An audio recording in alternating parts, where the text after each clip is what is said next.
We all love watching trains, whether it be up close like this or from a mile away atop a beautiful bluff in Minnesota.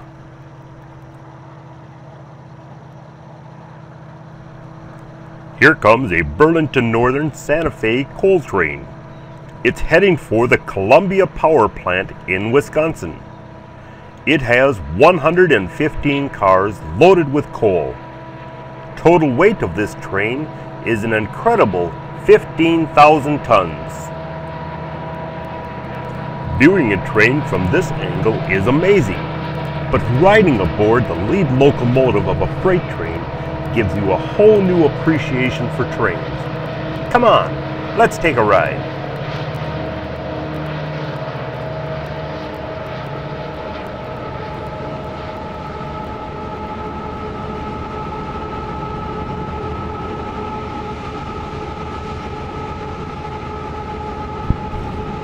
Hello and welcome aboard.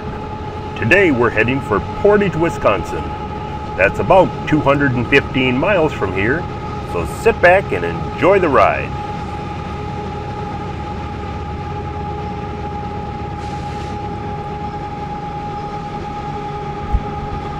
We have a beautiful day for our trip. As we go along, I will point out different areas of interest.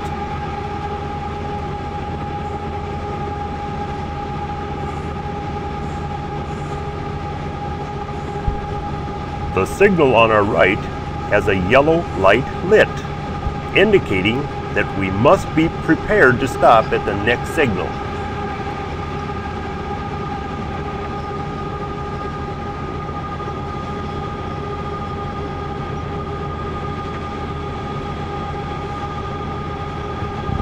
Railroad crews have an extensive set of rules and regulations that we must abide by. Many of these fall into some of these categories: general safety, how to get on and off moving equipment, protective clothing that we need to wear, signals and their applications, radio rules, how to throw switches, how to handle hazardous materials, and what to do in case of an emergency. There are more than 800 rules and regulations that we must know and understand. Unfortunately, many of these rules are written in the blood of our former co-workers of years gone by. Someone was either killed or seriously injured for each of these rules to have been written. We take safety and obedience to the rules seriously because returning home after each tour of duty is important to us and our families.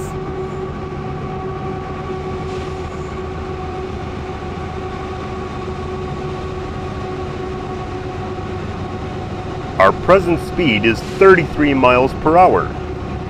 Because we may be stopping at the bottom of the hill, we are using a combination of air brakes and dynamic brakes to slow us down. When using air brakes on the train, every brake of each car of the train will apply. The amount of pressure applied from the brake shoe to the wheel is determined by the engineer.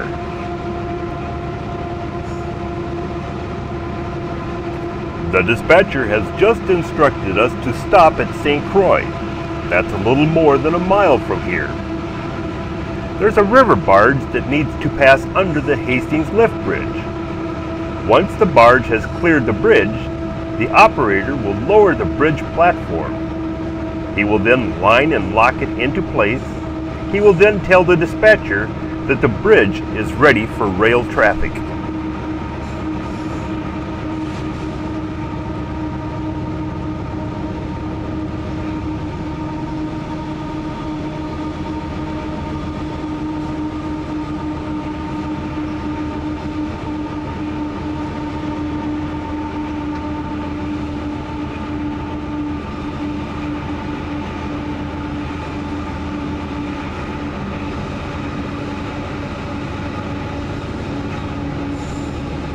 On our left, connected to the telephone poles, is a rock fence. It is not designed to stop huge rocks from falling onto the tracks. If a rock large enough fell into the fence, it would break the connection and alert the dispatcher. He would then tell us to stop immediately, and then he would send out a crew to inspect the tracks before we could proceed.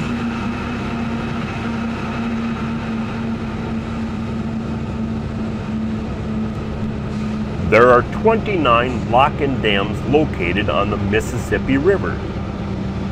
These were built and maintained by the Army Corps of Engineers.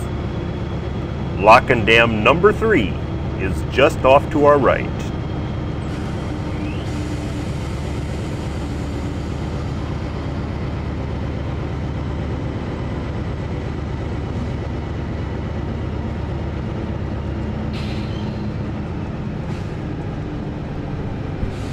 After we come to a complete stop, we will take a look at a barge that will pass under the Hastings Lift Bridge.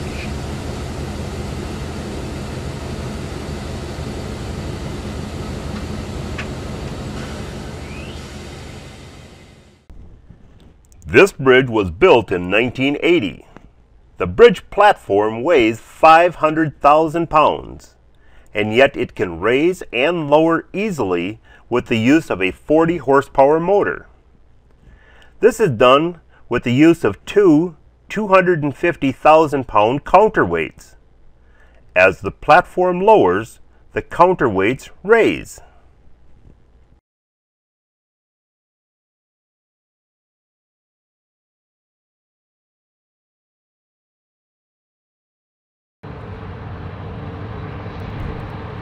The bridge tender has lined and locked the bridge platform into place. He will allow this train to cross the bridge ahead of us. Then it will be our turn.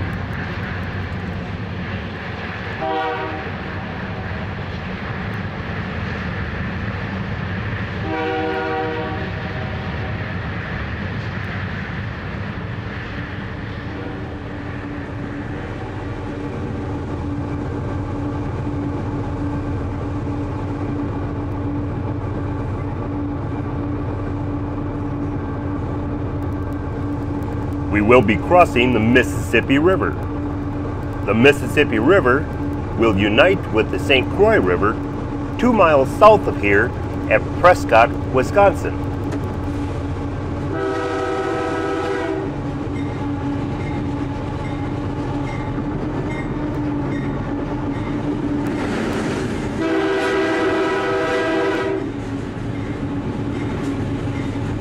On our left is the Hastings Bridge Tender.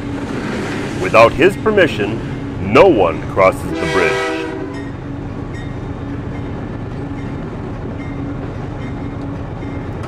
This is the Hastings Depot, located at Hastings, Minnesota.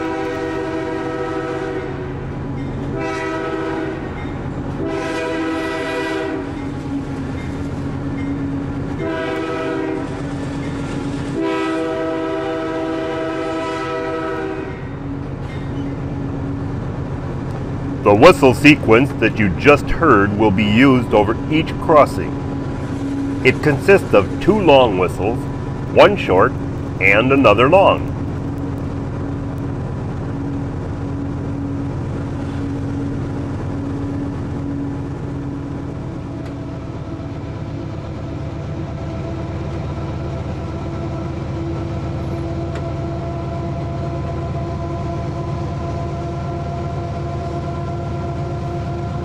The actual running time for this freight train is about 6 hours and 15 minutes.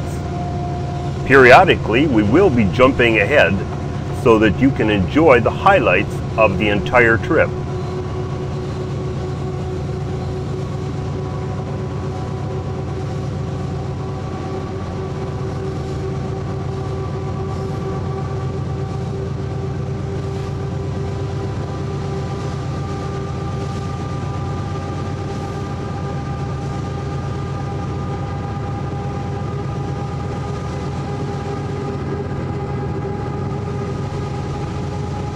On our left, you will see a small diamond-shaped sign with an S in the center of it. This is called a station sign. It lets the crew know that there is a station ahead in 1 mile.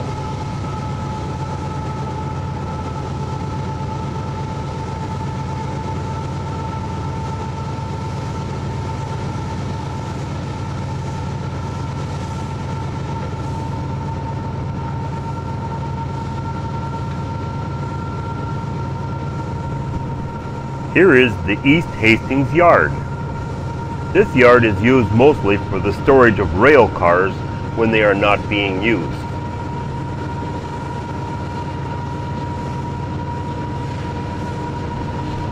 Fuel conservation is a major concern for the entire railroad industry. Only the U.S. Navy uses more fuel oil than the railroads. This engine that we're riding in is an AC 4400. That means that this engine alone can produce 4,400 horsepower. In idle, this engine will only burn 2 to 3 gallons of fuel per hour. But in 8 throttle, which is its highest position, this engine will burn more than 100 gallons of fuel per hour.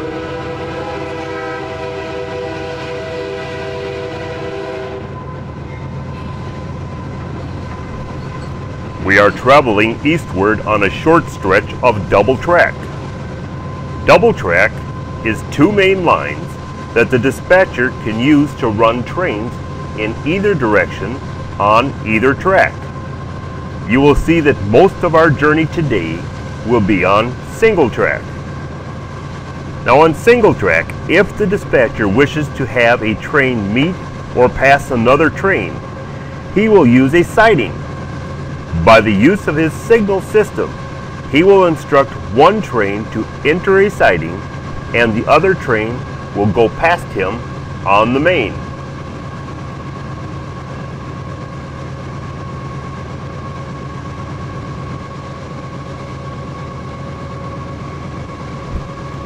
We're coming up on a small sign that has the number 388 on it. This is called a milepost location. If the dispatcher or another crew needs to know our exact location, we can use these as reference points.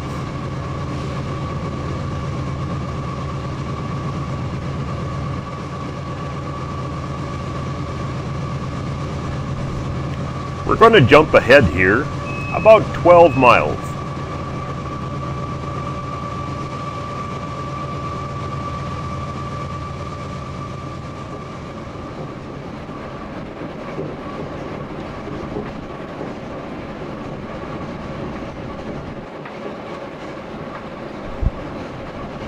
This is the east end of Duke Siding.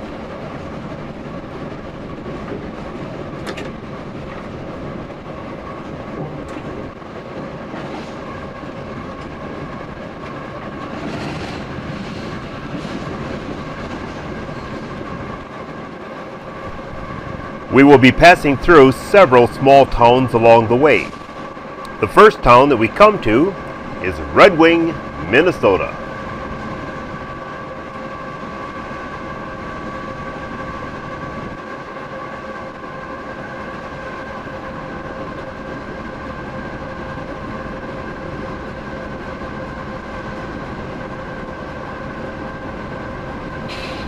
You may have noticed that very rarely do you see a caboose on the end of a train.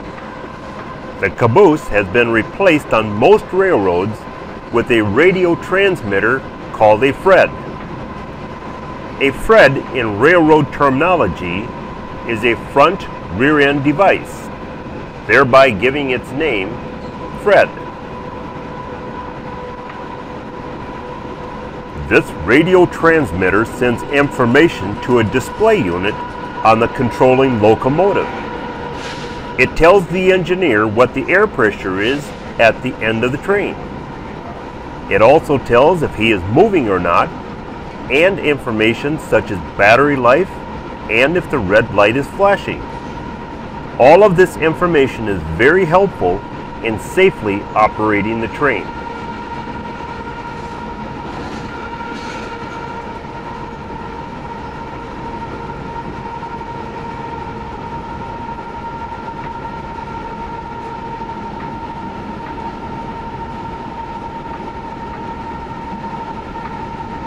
Coming up on the right, you will see a small sign with a W on it. This is called a whistle post. It is generally about 1/4 mile from the crossing. It simply tells the engineer where to start his whistle sequence for the upcoming crossing.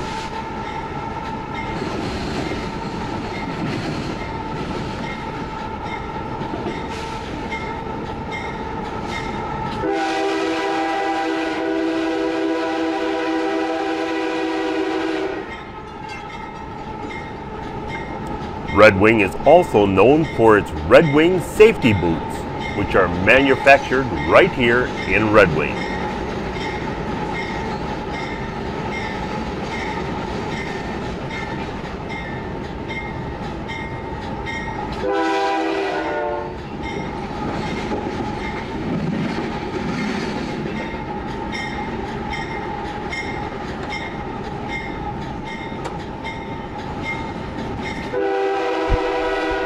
Amtrak has a small depot just over the next crossing that it uses to pick up and offload its passengers.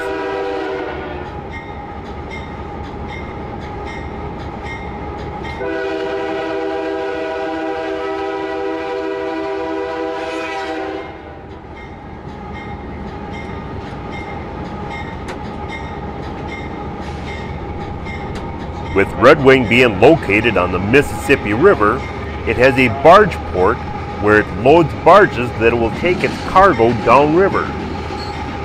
ADM has a huge facility here that switches both grain and sunflower seeds.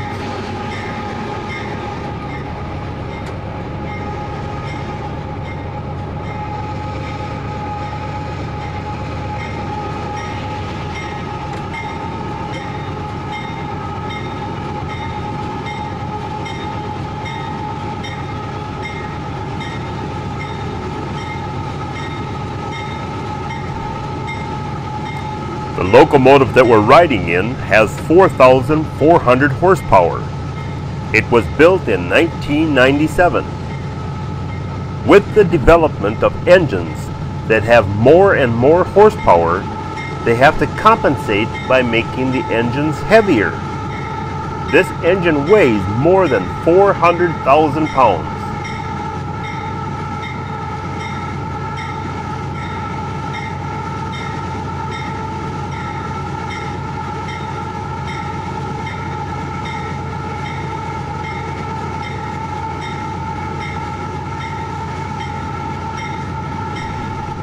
Years of experience have shown that if you get in a hurry to complete a task, that an accident could happen and possibly result in a serious injury. A directive has been given from the president of this railroad down to all of its employees. It states, "No job on our railway will ever be so important that we cannot take the time to do it safely."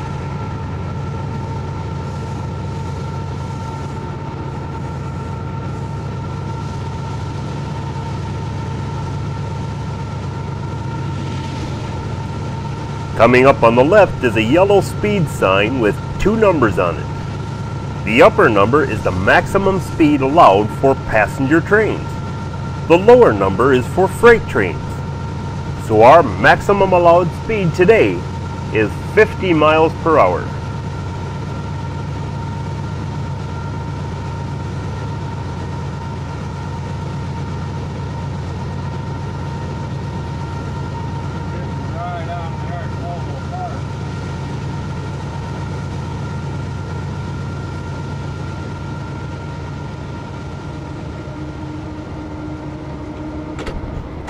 We will be running alongside the Mississippi River for the next 65 miles.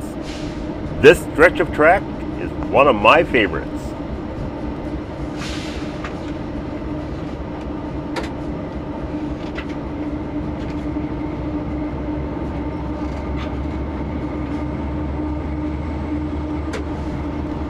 We are following alongside Lake Pepin. Although it is still the Mississippi River, it stretches out to more than 2 miles wide. This lake is used for sailboating, fishing, but it is also known to be the birthplace of water skiing.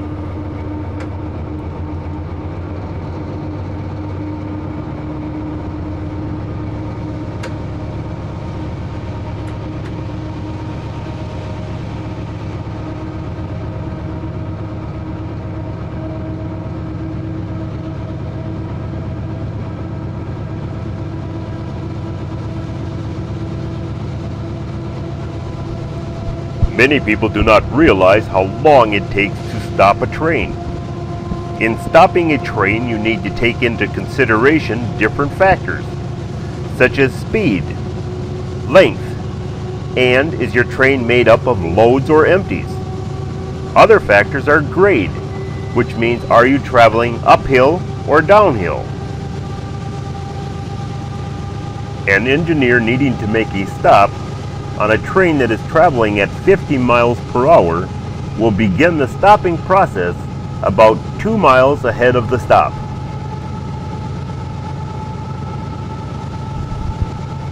If we were traveling down the track at 50 miles per hour on a loaded coal train, and I put the train into emergency stop, and every brake on the train was immediately applied to its fullest potential, we would come to a complete stop in about 1 mile.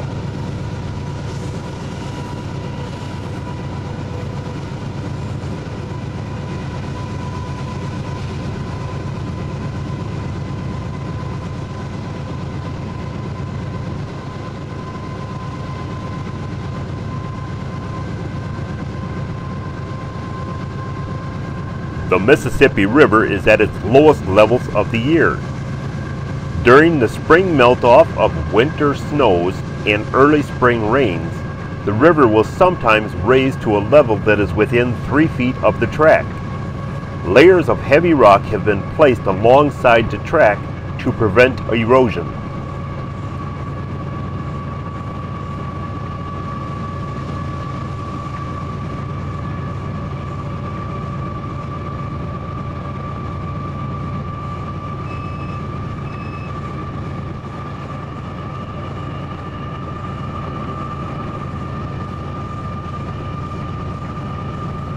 It is common knowledge that commercial airplanes have black boxes and voice recorders. Locomotives are equipped with systems that record everything that affects the train, such as speed, throttle positions, brake applications, and brake releases.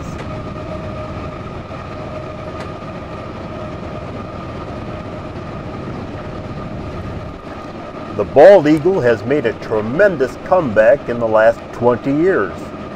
I remember it was a thrill just to see one bald eagle. Now in the springtime, when the ice is melting off the river, you can see upwards to 200 bald eagles in this area.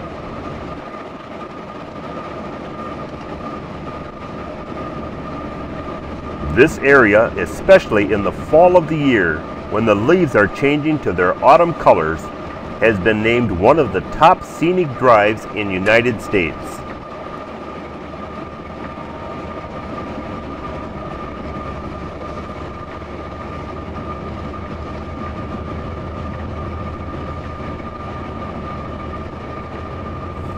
There are two types of braking systems that an engineer can use to slow or stop his train.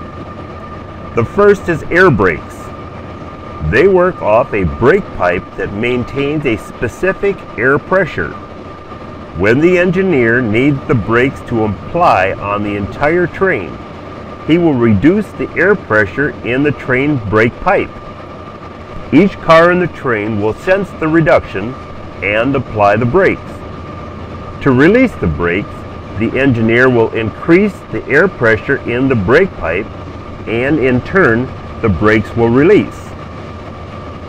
The second brake system is the dynamic brakes.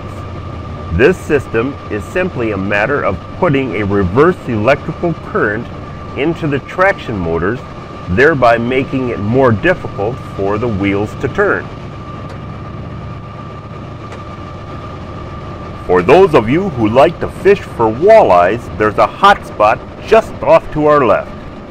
On any given day, there are 20 boats filled with hungry fishermen looking for that trophy catch. There's a boat landing just around the next curve that's perfect for putting your boat into the water.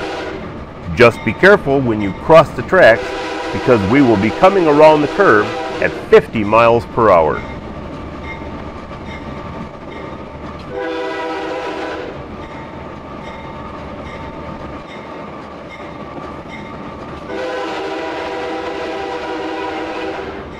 Years ago, locomotives used to come equipped with a safety feature called a dead man's pedal. When the engineer was operating his engines, he had to keep one foot on this pedal. If he were to take his foot off the pedal, an alarm whistle would sound and the brakes would set up on the train. Here is how it acquired its name. If the engineer were to have a heart attack and die while operating the train, he would fall off his chair and his foot would come off the pedal, hence the dead man's pedal.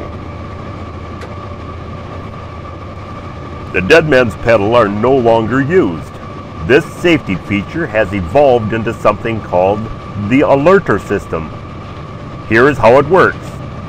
The computerized system of a locomotive is constantly monitoring all systems of the locomotive.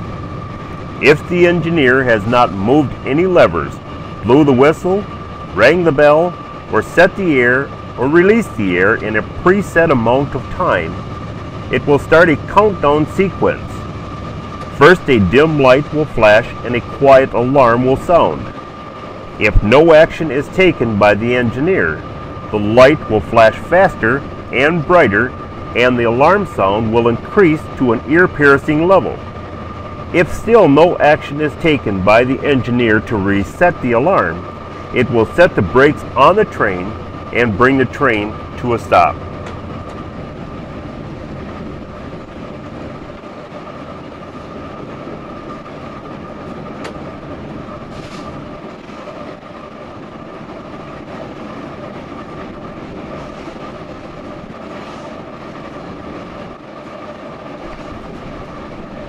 Most Class 1 railroads operate with a two-man crew. This almost always consists of an engineer and a conductor. The engineer, who has to have a license and federal certification, operates the engine. He is in charge of the engines and he must do inspections on them daily, and only he can operate the engines. The conductor, on the other hand, is in charge of the cars behind the engines. The conductor handles all of the paperwork such as the wheel report and the delay report. He controls the switching movements. And he has to buy the engineer lunch at the engineer's request. There seems to be some controversy over the last responsibility. The engineer and conductor are equally responsible for the safe movement of the train.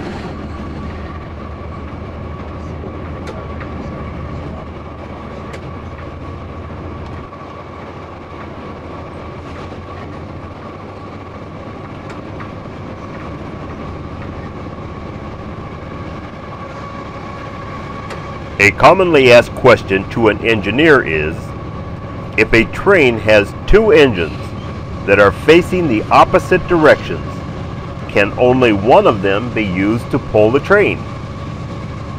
The lead locomotive controls the operation of all of its following units. So regardless of which direction they are facing, all of the units are working together as one.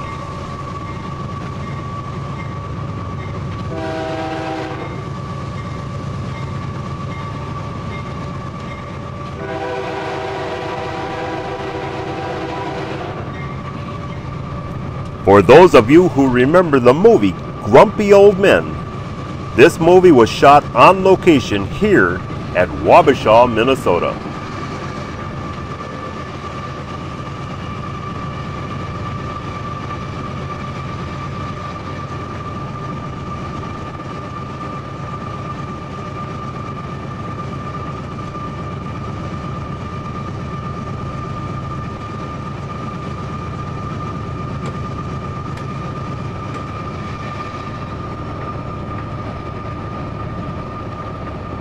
Wabasha also has a road switch crew here that switches industries both here and at Lake City, Minnesota.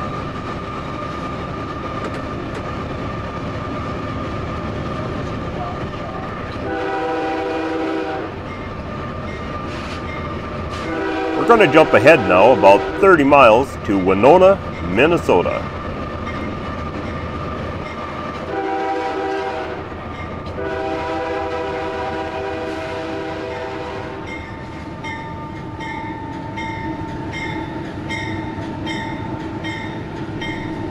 In Winona, they have passed a no-whistle ordinance, so we are restricted from blowing the whistle over the crossings unless there is imminent danger of hitting someone or something. The bell must be rung while moving through these limits.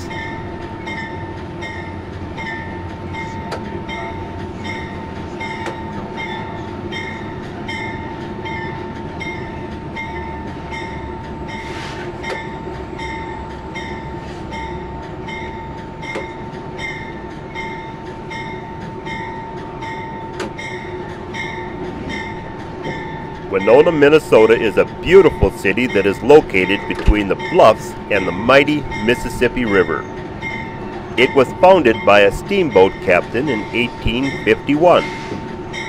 With its location on the Mississippi River, it soon became one of the nation's richest cities by the 1900s. Its scenic beauty alone has people from all over the nation coming to see this area.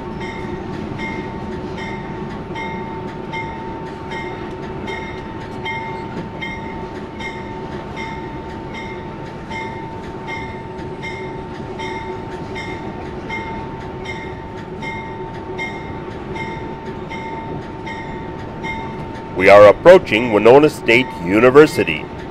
The athletic fields are on our right and the campus buildings on our left.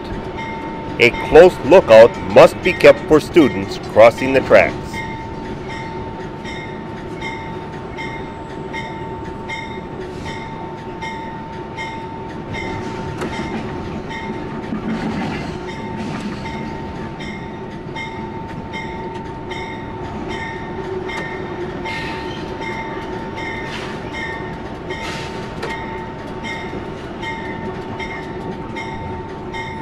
Just off to our left is the Winona Depot.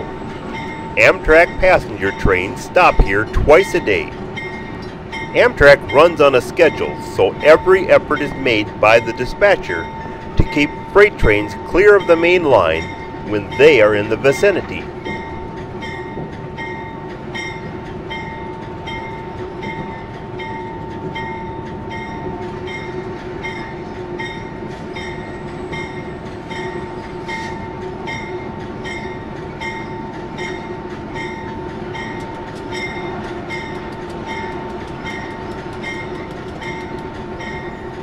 Working for the railroad is not like working for your typical 40-hour-per-week job. A road crew such as ourselves will have to make ourselves available to work 24 hours a day, 7 days per week, every week of the year. When the train that we are to take becomes available, the crew caller will tell us when to show up for work. This could be any time of the day, morning, noon, or night. We then take the train to our destination, in this case, Portage, Wisconsin. After we report off duty, the railroad will put us up in a hotel. We are required by federal law to have at least 8 hours rest before working again. Another train will soon become available to take back to our home terminal in St. Paul.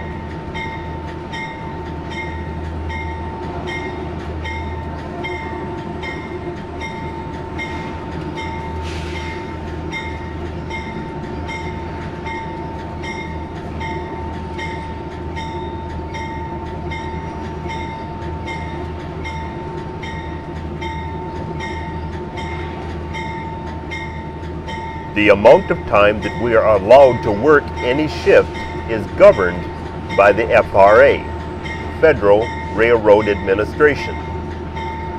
Up until about 25 years ago, rail workers were allowed to work 16-hour shifts. That was reduced to 14-hour shifts and then further reduced to a 12-hour shift where it still remains today.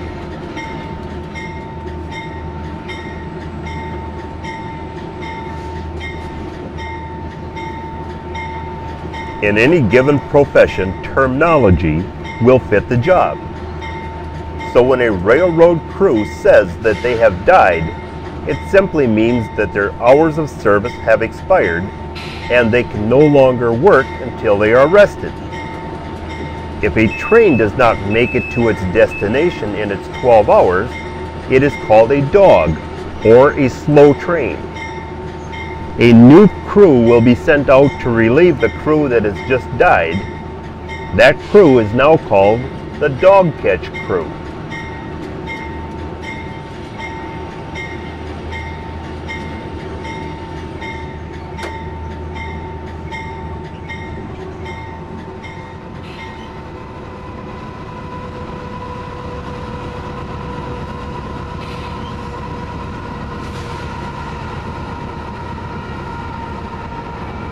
In about 1/2 mile, we will be crossing the Mississippi River on a swing bridge. This bridge has recently celebrated its 100th birthday. It was constructed in 1903. There is a 10-mile-an-hour speed restriction over the bridge, but I assure you, it is very strong and very stable.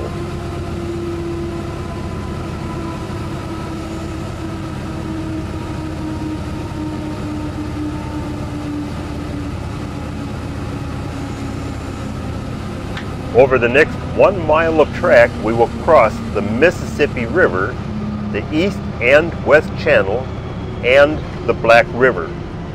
All of these come together at La Crosse, Wisconsin.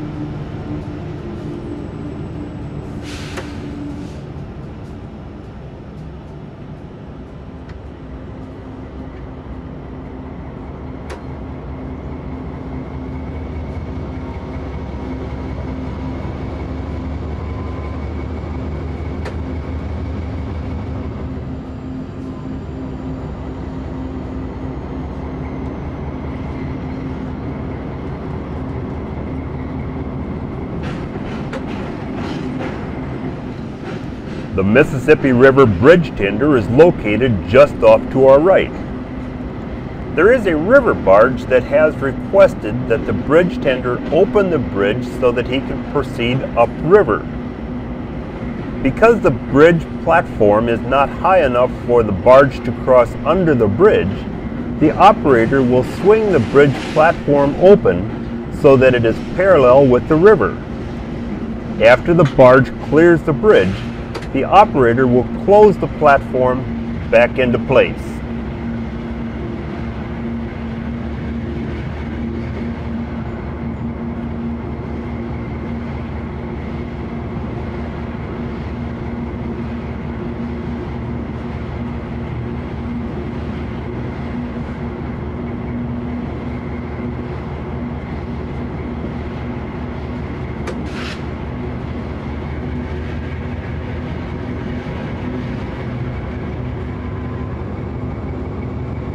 I'm just thrilled with the beautiful weather that we're having for this trip. You have heard of the postal workers' motto, neither rain nor snow nor gloom of night. We railroad workers work in conditions that the postal workers wouldn't even dream of working in. We have taken trains through drifts of snow over 10 feet deep, through tornadoes as they pass overhead, through snow and ice storms that would bring a city to a standstill, and yet we never miss a beat.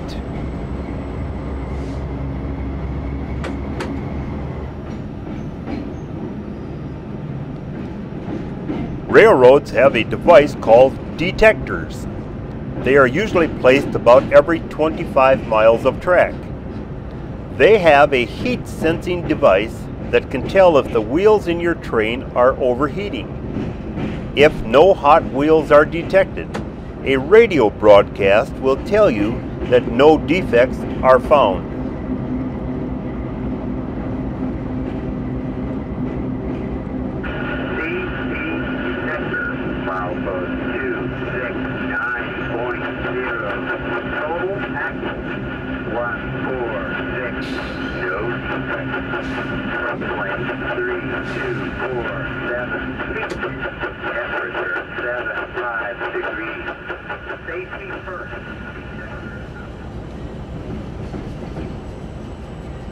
Up clear now. This is a smaller swing bridge that crosses the Black River. This bridge is in the process of being replaced. We are now 100 miles from our destination. Because it is getting later in the day, the sun will soon begin to set. By the time we get to Portage, it will be completely dark.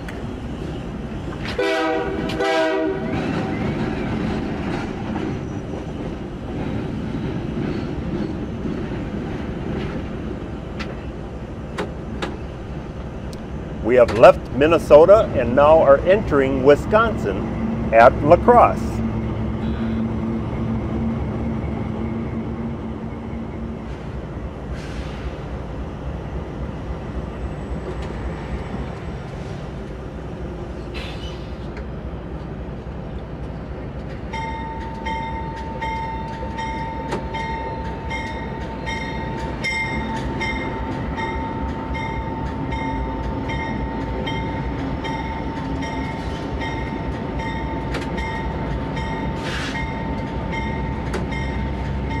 The building on our right is the La Crosse Amtrak Depot.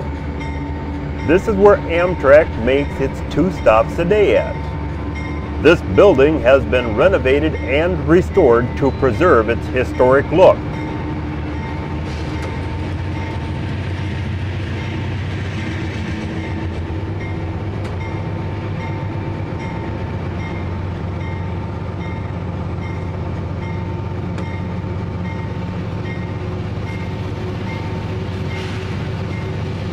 La Crosse, Wisconsin also has passed an ordinance forbidding the blowing of the whistle over its crossings.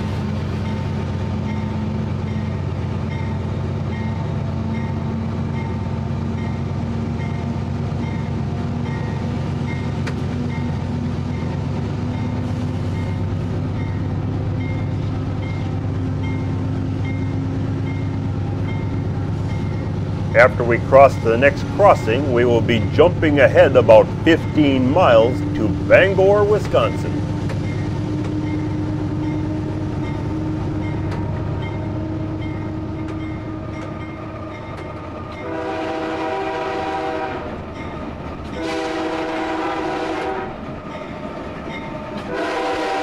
Track speed for a freight train through Bangor is 50 miles per hour.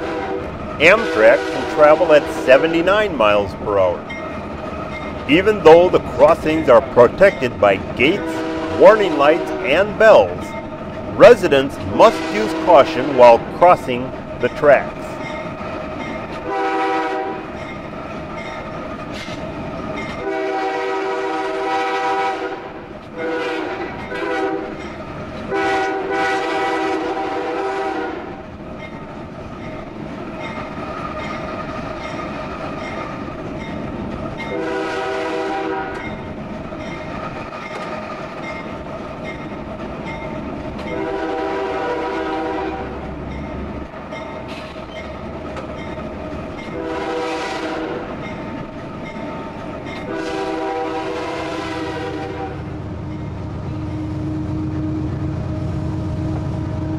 We're coming up on a tunnel located at Tunnel City, Wisconsin. I am told that prior to 1875, when the tunnel was built, that passenger trains would bring its passengers to this spot. They would then cross over the hill on foot and then board another train that was waiting for them on the other side.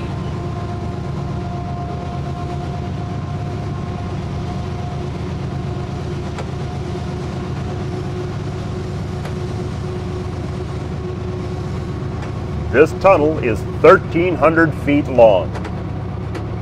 On both sides of the tunnel, there have been small cutouts made into the walls. If someone was in the tunnel and the train was approaching, he would have a safe place to stand as the train passed by.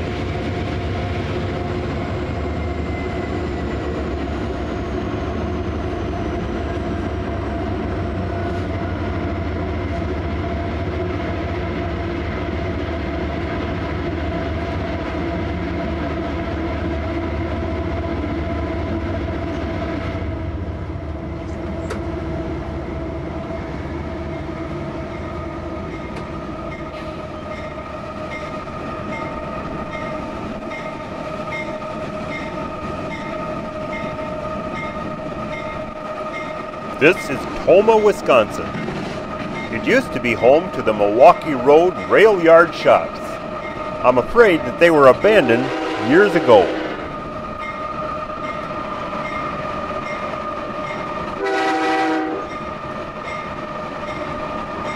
There's a small station coming up on our right that Amtrak makes its scheduled stops at.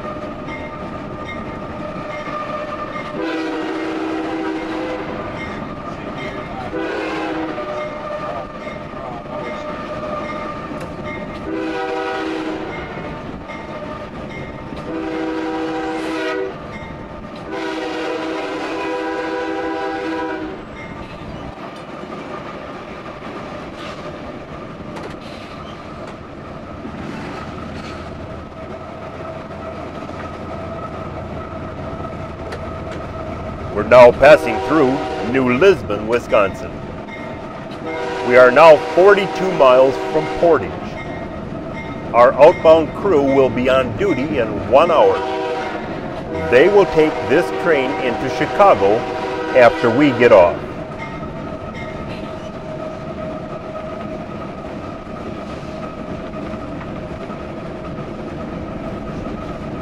Riding trains like this gives the rail crews a wonderful chance to see some spectacular sunsets.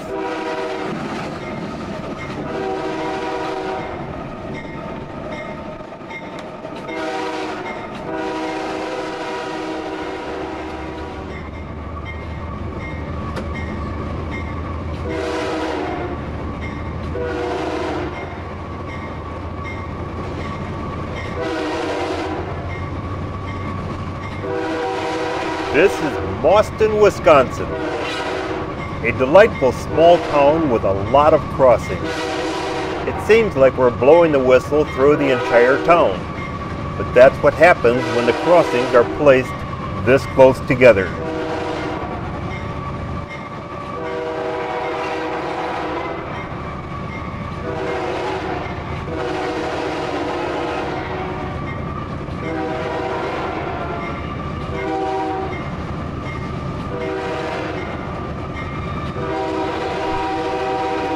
As you can see, the sun is beginning to set. We are going to jump ahead to Wisconsin Dells.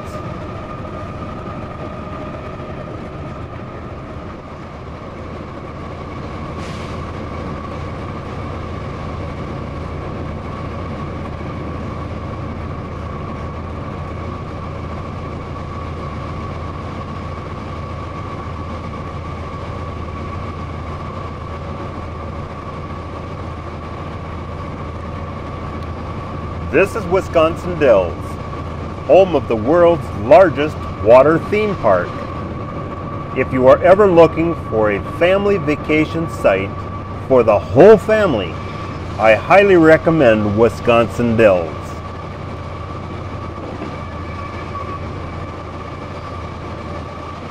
Well, we are only 16 miles from our destination.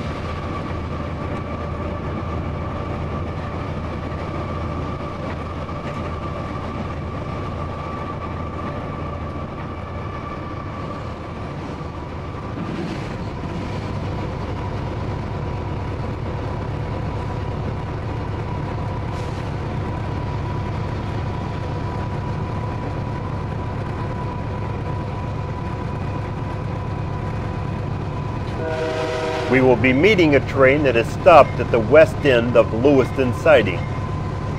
We are allowed to dim the headlights so as not to blind the crew on the westbound train. After we pass their head end, we will turn our headlights back to bright.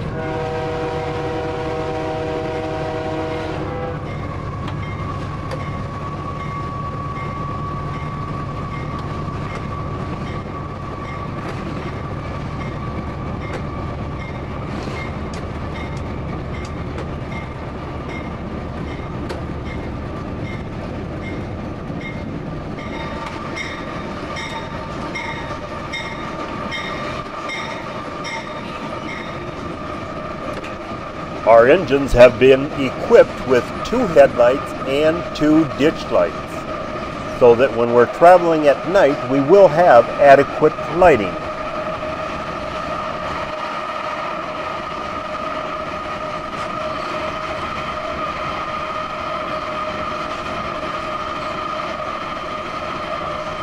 we're good. Marker clear. As a courtesy and required by rule, a member of the train being met will get off the train and give us a roll-by. By doing this, he inspects our train for sticking brakes, dragging equipment, and he sees if our Fred is still in place at the end of our train.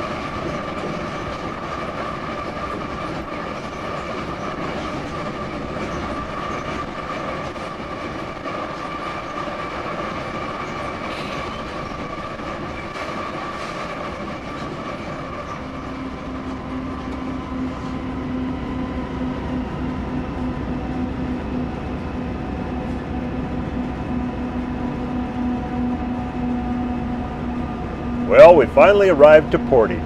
This time the journey only took 8 hours and 15 minutes. That's a little better than average.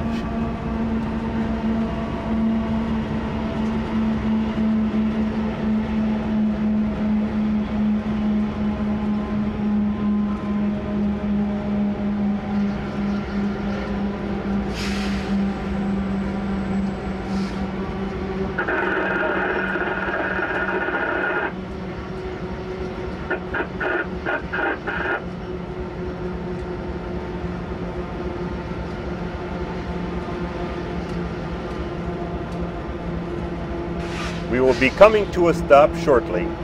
I want to thank you for riding along, and I hope you enjoyed the trip.